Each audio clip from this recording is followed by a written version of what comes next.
అందరికీ నమస్కారం అండి. జై పద్మశాలి, జై పద్మశాలి జేఏసీ. భీవండిలో ఈ 15 తారీఖు సంక్రాంతి రోజున జరగబోయే భీవండి కార్పొరేషన్ ఎన్నికల్లో పోటీ చేస్తున్నటువంటి మన తెలుగువారికి, మన భీవండి తెలుగు సమాజం, భీవండి తెలుగు ప్రజలు,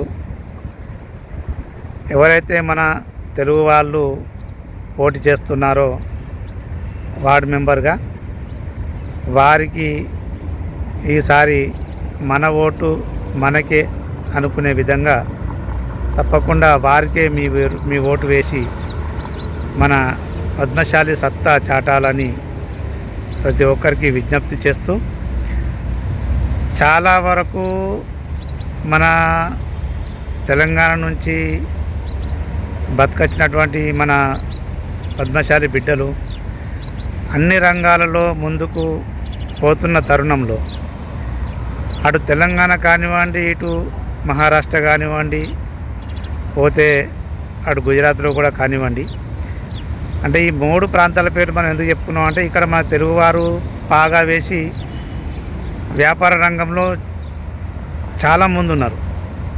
కానీ అక్కడే రాజకీయంలో మాత్రం వెనుకబడిపోతారు. అంటే అక్కడున్న వాళ్లకు జై కొడుతూ, వాళ్ళ జెండాలు మోస్తూ వాళ్ళ కోసం పనిచేస్తారు. కానీ మరి మన సమాజం కొరకు మన ఓటు మన వారికి వేసుకొని మనం కూడా రాజకీయాల్లో ముందుండి మన సత్తా కూడా చాటాలన్నది కొంతవరకే. గతంలో చాలామంది మన తెలుగువారు భీవండిలో మంచి పదవులు చేసిర్రు, అది అందరికీ తెలుసు.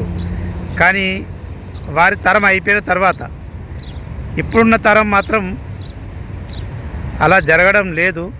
కొంత బాధాకరమైన విషయమే. ఇతర వాళ్ళకు జై కొడుతూ వాళ్ళ జెండాలు మోస్తూ వాళ్ళకు ఓటు వేసి మనకైనా అవసరం పడితే వాళ్ళని అడుక్కునే పరిస్థితిలో ఉన్నాం. కాబట్టి దయచేసి అలా ఈసారి కాకుండా, మన తెలుగువారు చాలామంది ఈసారి బరిలో ఉన్నారు. తప్పకుండా మన తెలంగాణ నుంచి వలస వెళ్ళినటువంటి మన పద్మశాలిలు, తప్పకుండా అక్కడ స్థిరపడ్డటువంటి మన పద్మశాలి బిడ్డలు ఈసారి మన పద్మశాలి బిడ్డలకే మీ ఓటు వేసి దయచేసి గెలిపించుకొని వారిని మీరు మున్సిపల్ కార్యాలయానికి పంపినట్టయితే తప్పకుండా మనకు భవిష్యత్తులో ఇంకా అన్ని విధాలుగా మన తెలుగు బిడ్డలు, మన తెలుగు ప్రజలు అక్కడ ఇంకా మంచి హోదాలు కూడా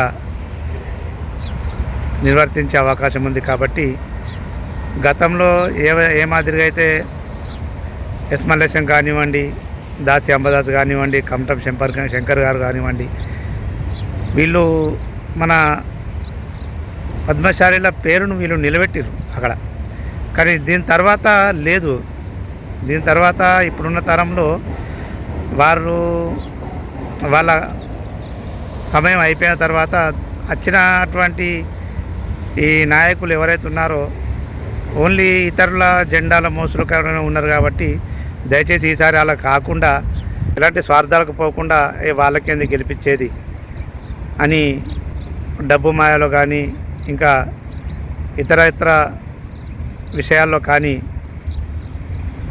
వెనుకబడుతూ దయచేసి ఇతరులకు సపోర్ట్ చేయడం కాకుండా మన వారికే ఈసారి ఓటు వేసి ఖచ్చితంగా ఈసారి మన మన పద్మశాలి బిడ్డలను 3 లేక 4 ఖచ్చితంగా ఈసారి 3 లేక 4 వార్డు మెంబర్లను గెలిపించుకునే అవకాశం మీరు తీసుకుంటారని, మన పద్మశాలి బిడ్డల సత్తాను, మన పద్మశాలి వాదాన్ని, జై పద్మశాలి నినాదాన్ని ప్రతి చోట ఖచ్చితంగా చాటాల్సిన అవసరం ఉంది. ఇక గత 5 సంవత్సరాల నుంచి అయితే వాసల లక్ష్మీనారాయణ గారు అయితే జై పద్మశాలి, జై పద్మశాలి, జై పద్మశాలి అంటూ పద్మశాలి వాదాన్ని గత 5-6 సంవత్సరాల నుంచి బలంగా తీసుకెళ్తున్న తరుణంలో మన తెలంగాణలో జరిగినటువంటి సర్పంచ్ ఎన్నికల్లో చాలామంది మన పద్మశాలి బిడ్డలు పోటీ చేసి కూడా గెలిచిరు. అక్కడ అదే మాదిరిగా మహారాష్ట్రలో కూడా ఖచ్చితంగా ఈసారి పోటీ చేస్తున్నటువంటి మన పద్మశాలి బిడ్డలను ఖచ్చితంగా గెలిపించుకొని వారిని మున్సిపాల్కు పంపినట్టయితే భవిష్యత్తులో ఇంకా మంచి మంచి పదవులు కూడా ఎమ్మెల్యేగా కూడా గెలిపించుకునే అవకాశం ఉంటుంది. దయచేసి మన పద్మశాలి బిడ్డలు గమనించి ఈసారి మన వారికి మనమే ఓటు వేసుకొని మన సత్తా చాటాల్సిన అవసరం ఉంది. జై పద్మశాలి, జై పద్మశాలి జేఏసీ, జై వాసల లక్ష్మీనారాయణ.